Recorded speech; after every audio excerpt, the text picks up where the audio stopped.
Hey, thanks for checking out this video today about how to install Romex wiring and pretty much how to wire a brand new house. Now, this is actually going to be at least a two-part video. Now, I'm shooting this on the fly. I got nothing really planned other than the fact of by the time you're done with this either 2 or 3-part series, I'm not sure how long it's going to take, but I want to make sure that I go through everything that you need to know about how to run electric in a brand new house, or maybe in an addition, or maybe you got some rewiring to do in your house. I promise you by the end of this series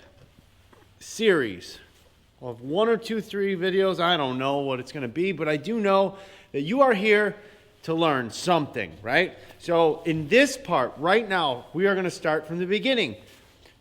What kind of wire do we use? Okay, so it's a lot more than just wire. We're going to go through all the components that we would use in a traditional Romex wired house. So besides me, alongside me, I should say, I have 3 different types of Romex wire. And that is the 3 most common that you're going to use when wiring a house. So the first one is 12-2. This is typically yellow, as you see here. And 12-2 is 12 gauge wire.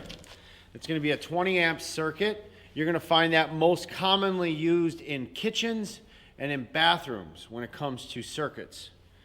It's used other places where 20 amp circuits are not essentially required, but maybe for a particular appliance, that appliance needs 20 amps worth of power, so it would get a 12-2 line, and that's for 120 power. And then we would get into 12-3 or maybe 12-4. Well, no, not 12-4. Anyways, let's keep it simple. Right now we're just talking about the single phase circuits, so let's keep it there. Damn it, Bob. Okay, 14-2, also very common. It's also comes in a lot of different colors. This one happens to be white. This can also come in blue and purple.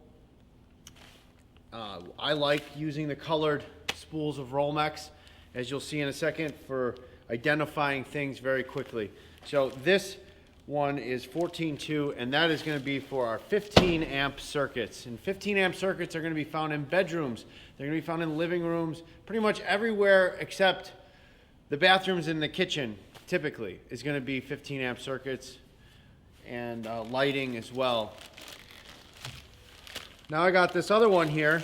I'm going to crack this one open for us so we can see if I can find the end. Oh, here it is. Okay.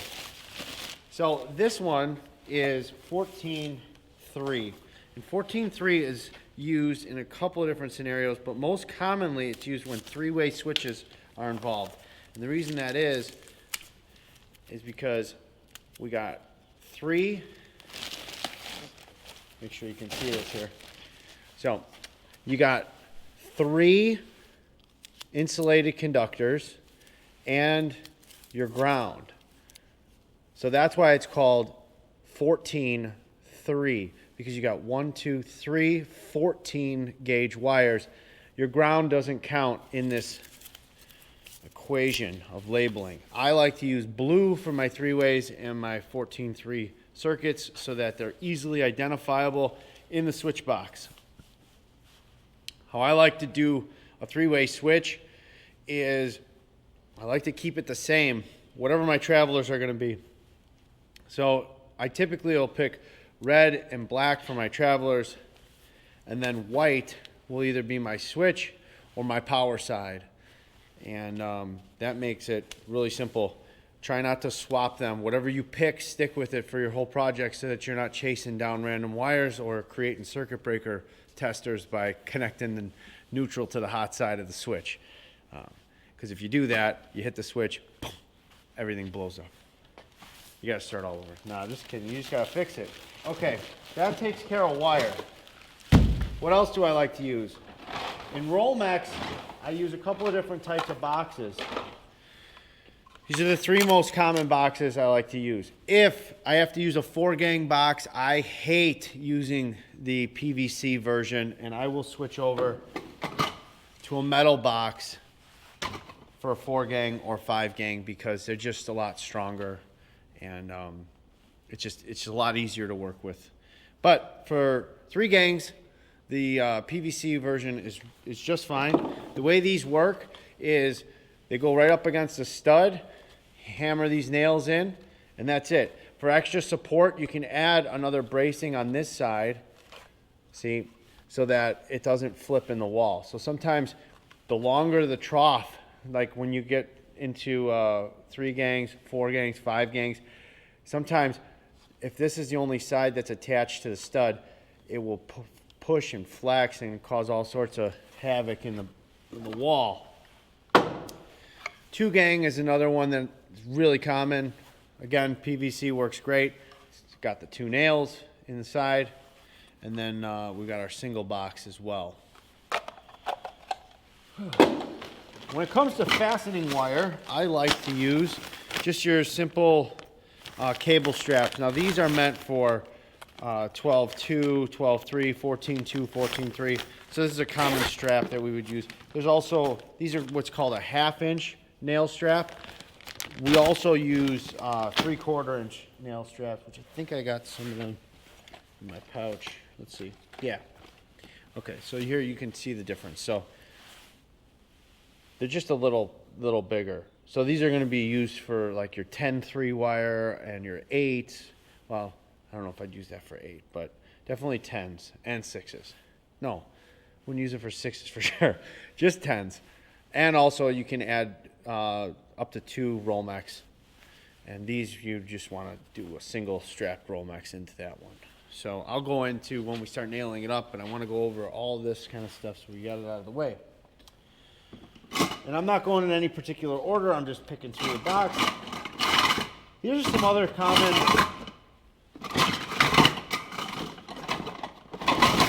Okay. This is what we would call a standard 1900 box. It's only a 1/2 inch deep, 4 inches by 4 inches, and it's what you call a nail up box. It's going to nail up right on the stud. For these boxes, you need to use metal fasteners or fittings. So just so you know, common terminology, fittings go into boxes. Couplings connect pipe together. They couple 2 things, and fittings fit 2 things together. Meaning this is a common fitting called 3/8 trade size, knockout, 1/2 inch, non-metallic, which is what NM stands for, cable connector. This goes with this. When we have metal, I like to use a ring connector. Now they also make snap connectors, which I don't know if I got one. Yeah, I do. They also make these things, which suck. Keep in mind, I'm from Chicago area, so everything that we ever did on residential homes in the Chicagoland area, it's all like regular conduit, EMT. So, but we're doing tiny house, and tiny houses get Romex. So this is another fitting that we use, which is it's a plastic thing. And just to bring back my wire for a second, this thing sucks, but they have a purpose, I guess. So it goes over the wire like that, and then that clicks into the box. Why I think these suck? They suck because they always fall apart. They fall out sometimes when you're trying to push stuff together, especially when you're doing the LED lights with the little junction boxes, which we'll get into either in this video or the next one. I'm not sure. I'm trying to pack it all in here. So I don't like them.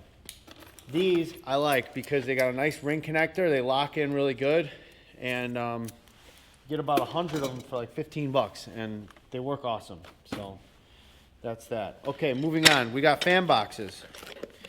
So whenever you're going to put in a paddle fan or a heavy light fixture, you got to use a ceiling fan box. It's code, but also like it's just the right thing to do. Don't be cheap. Don't be using no plastic box on your fan. or you will find your fan in your lap 5 years down the road. All right, so the reason I like these fan boxes is that's the sound of hardware. And this is what success looks like. So we got lots of hardware and success. This hardware screws onto here. I'm not going to open it up right now, but because I don't want to lose it. But when it comes to mounting this fan box, which you'll see, it goes together really nice. So what you do is screw this in to whatever you're doing. So you can go this way, or it can go this way. It's very versatile, but you ain't breaking this, and that's the whole point. I go into so many people's houses and I see the fan halfway hanging out of the ceilings because they use some plastic box or they use some drywall screw and like a zip tie to hold the thing together. You got to use a fan box. It's a little expensive, but it's totally worth it. Again, where's my box? See that? Ceiling fan box. That was simple. Okay, as we move on, what else do we got? Oh, remember, this is an 1.5-inch shallow box. This is a 2-inch deep box. 2-inch deep boxes are awesome for a lot of different reasons. One, they're great for, in our situation, wherever you need to create a junction point between multiple different circuits. It leaves plenty of room, and it allows you to leave a decent amount of wire to where when you close it up with what's called a blank cover, which just fits on here like so. When somebody needs to service this and they open this up, they can have plenty of wire that comes out. Instead of with the shallow box, you got to really kind of keep things nice and tight, and that can cause problems later when you're trying to either service or manage the situation. Let's go take a look at the panel. All right, this is the panel that we are using in this house. Can't you see it? Yeah, I'll open it up. So this is an Eaton panel. It's 200 amp rated, 40 circuits, BR breaker style, and kind of heavy. So hold on.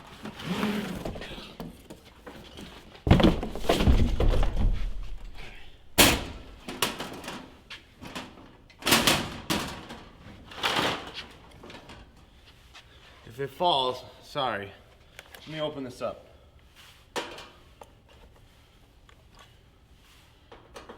While I'm doing this, we're going to go through some tools that you're going to want for roughing in electric. One, you're going to want a number 2 square drive screwdriver like this. Mine's like 15 years old, and I'm surprised that I haven't lost it. Hand tools are a funny thing about them. They rarely break, but they often get lost. But this one has been with me for many moons and a couple of nights. I mean, that's the same thing. Anyway, okay, so here we go. What do we have? Should come closer. Okay. It's upside down. Let's make sure it's right side up. All right. So this is what you call a 40 space panel. Technically, it's 80 circuits, and that's when you use twin breakers. You can multiply this up. Why you would want to do that, I do not know why you would want 80 circuits in this panel, but it's a 200 amp single phase panel, meaning it's got an A and a B 120 amp. This is the most common thing you're going to find in a new house today. A couple of things about it as I catch my breath because the thing's so heavy. This is a single phase breaker, meaning it takes up one phase of the panel. For demonstration, here's another one. We're going to put that in the B phase, okay? A, B, A, B. And it alternates that way all the way down the panel. Now, when you have a 220 circuit, that utilizes both spaces. See? Because when you add both of these together, you get 240 or thereabouts. These circuits here are going to use ground and neutral. These circuits here are going to use neutral. No, they're not. That's a trick question. These circuits here, when they're 220, are only going to use ground. So, when we have our wire that's black and white, they would both go into this breaker. This is why, if you're in an area where conduit is most common, you will blow a lot of shit up with Romex, because you'll be hooking whites to hots. It can be a mess. So pay attention to what you're doing. With 220 circuits in a Romex house, you're gonna have a black and a white or whatever. If you're fortunate enough to have like a 4-wire or a 3 or whatever, sometimes you can get 2 colors on the same one. But for our purposes, anything that's gonna be 220 in our house, or 240-ish, because it ranges, right? It's not exactly 220, it's not exactly 240, it's somewhere in there. But our stuff is going to be a lot of 2-wire, so we're going to have black and white on our panels. We're only going to use about half this panel, so you would say, why would you ever have 40 circuits? Well, in all honesty, the 30 circuit, for whatever reason, I don't know if it's they don't make as many or whatever, but that costs more than this sucker right here. So this one's about $30 cheaper, and you get 10 more slots. So why not take advantage of it? You might need it for future use, expansion, this and that. Okay, other things to keep in mind. This panel is 14.5 inches wide, or at least it should be. Last time I checked. Yeah. Damn, Bob, why is that important? Well, it's important because it fits right in between a 16-inch stud space. The panel's about 3 feet high. I'll double check that. Oh yeah, it's about 39 inches tall. This breaker right here is the most important part. The rest don't really matter what the height is, because this height dictates everything. You don't want that thing more than 6 feet off the ground, and you try to keep it between 5 and 6 feet for this height right here. And that's so that the short stack of person can turn this on and off, or the tallest person, they can obviously reach down a couple feet, shut that off. But anyways, what a nice looking panel. All right, let's get into nailing up some boxes. Okay, so you can't really see, well, it's a little dark in here, but the reason is I wanted you to be able to see this laser. You see this green laser? I like to use a laser in the kitchen. And the reason I like to use the laser in the kitchen is sometimes you'll have tile backsplash, or sometimes you'll have the counters, which, not sometimes, always, you should have counters in your kitchen. I don't know why I said that sometimes. Anyway, you want to have countertop space that's level with your outlets. And sometimes, if you don't do it this way, you just kind of pull off the floor, it'll get close. But if you want to get it like, you know, like the reason you're watching this video, which is to make sure it's just perfect, you want to use a level. And in my case, I just use a green laser level, and I set it up once, and then I go around with my blueprint, which I should probably grab that, huh? Yeah, I'll be right back. Okay, I got a blueprint. We're gonna go over a couple of things with the blueprint before we nailing a box up is easy. What you do is use one of these tools right here called a hammer. Hit the box that I showed you earlier together. We'll nail some stuff up, but I figured I'd show you my diagram so you can get some general idea of how things are the way that they are. Okay, over here we've got our standard heights for what should be expected around the door. Over here we got our kitchen heights. Over here we got our vanity heights. I'll zoom in on the vanity. So it might be backwards, but anyways, the point is you got 36-inch vanity, you're gonna have certain height for your light typically, and if it's 33, you're gonna have the other one, so you can screenshot that. Over here, this is your doorway opening. You're gonna be 12 inches off the casing of the side of the door. And we typically like to be about 6 feet to center of that light. You got some outlet information on the bottom over there. You can take a gander at that. That's really personal preference.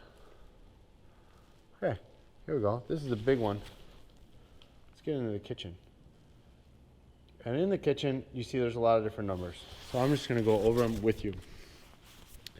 Pretty much everything's 44 to the bottom on our countertop height, outlets, switches, all that kind of fancy jazz. And, or 48 to the top, same thing.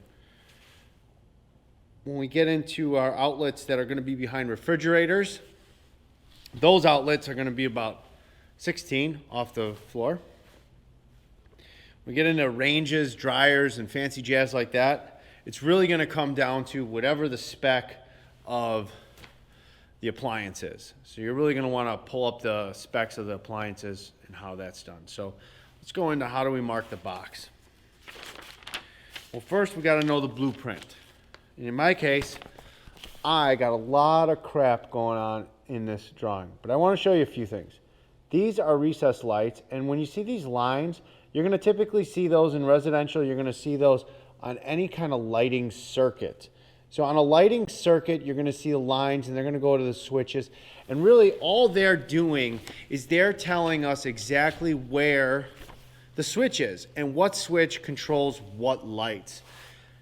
Yeah, and then you'll have if you really want to get complicated, there will be an electrical circuit plan, and that's going to show what circuit breakers control whichever receptacle you're installing. But that's a little ahead of our schedule here. So let's look at something. Okay, so on this blueprint, it shows a couple of outlets on each side of the windows. So we're going to go ahead and install those, and I'll show you how I mark them. And yeah, let's do that. Okay, so hey, there's that line I was talking about. Okay, so here's where an outlet needs to go. It's going to go right here.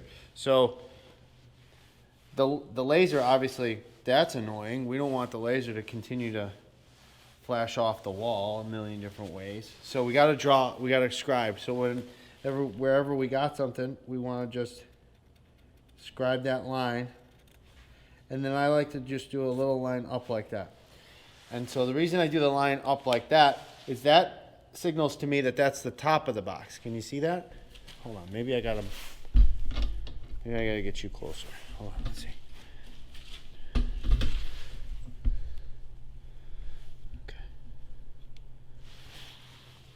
So I draw a line like that, and that signals to me the top of the box. If, for example, I was gonna mark the center of the box, in our case, that would be right here.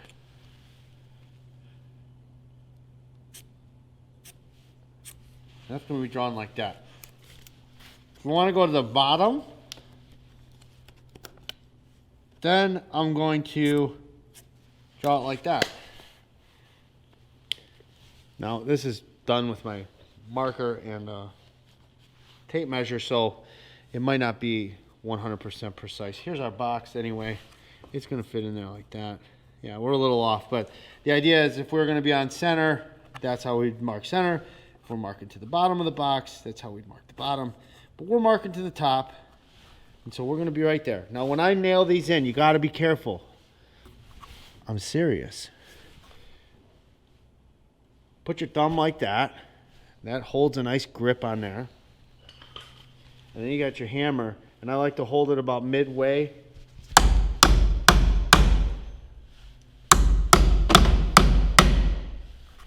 Two things. Don't drive this nail all the way down, because if you need to pull this out, you're not going to be able to get that hammer in there. And the second reason is you go rifling in on this nail, it will blow this box apart. I hold my hand here so that I don't hit my thumb. See, if I have my hands on the outside, that's a bad place. You got to keep it on the inside. So, done. On to the next box. Pretty simple. This box right here, this is for what? What do we got here? So I also, in a different video, I go through and I show how you can label stuff. So I'll show this real quick. So what does that say? Oh yeah, stove and a hood. So stove and a hood means this is for our igniter for our stove. So this wire's a little long for that. I like to put that outlet 16 inches up. So I'll take my tape. Yeah, I'll go right here.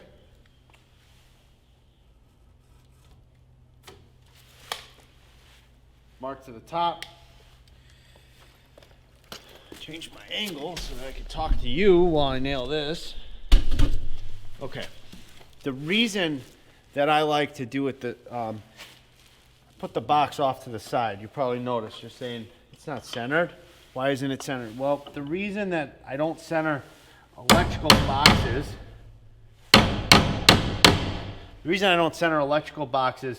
on a stove area is because, one, you're gonna have a gas line coming up through here, and typically the cord to a stove is off to the side, especially on a gas stove where you're just having electric for your igniter.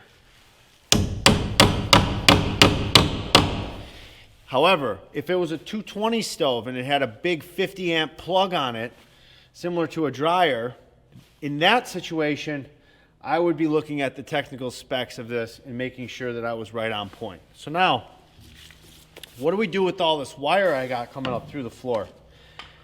Well, you don't want to leave it that way, but there's a couple of ways we got to put this together. Let me change this camera a little bit. All right, so you got this wire coming through the floor. You're going to want to, one, you got to get a staple in on the floor, or I mean on the side of the stud coming up out of the floor underneath the box. So that's the first thing I'm going to do. I'm going to throw one of these guys. It's going to saddle that wire and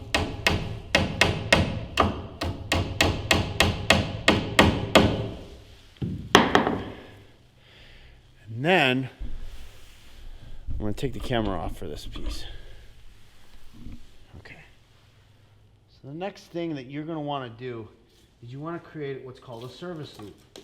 And you want some wire in there. See that? See how that's like kind of like that? And then we come up through the box. And when we come up through the box, I'm going to come up through one of these knockouts in the bottom. I'm going to slide that wire all the way through. We got our service loop. We got our wire. And then for right now, we're going to take this wire and we're going to just tuck it in the box, because when we trim this out, we're going to want that wire for scraps to do our pigtails, which I'll go over probably in the next video of how to splice the boxes and stuff together. And I want to keep my label for right now so I know exactly what I got going on. And that's pretty much it. So that's to nail it, that's to put the wire in the box, and you're all set. I've got a lot of work ahead of me, and I think we've covered a lot in this video. So I'm gonna cut it a little short. It's not that short. I imagine we're pretty well into it by now. But just to recap, anything that you need questions answered on, leave them in the comments below. Make sure to give this video a like. You should subscribe because it's the right thing to do. You made it all the way to the end of the video. You might want to see another. So subscribe so you always get the notifications. And like always, it's always a pleasure to be with you on a construction day afternoon.